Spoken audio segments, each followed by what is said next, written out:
Basically, if you want to keep the free version on the TurboTax, you need to follow the boundary that TurboTax made before, which are these scenarios that conclude as a simple return. So on your return, you may only file the income as from the employment, the pension, some simple tax credit, and so on.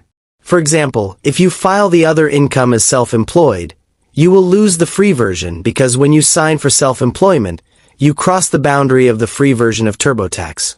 So we need to follow all of these scenarios to get it free.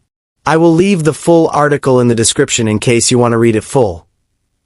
So for example right here, I got my simple tax return where I only input the income from the employment.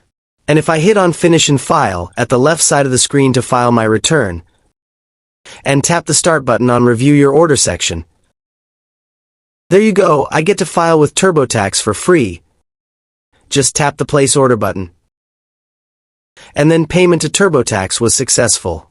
And for your information, you can always start again to file your taxes on TurboTax by clicking right here on my Returns option at the left side of the screen.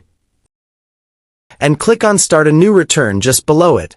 From then, you may follow the so-called boundary to get a free version of the TurboTax.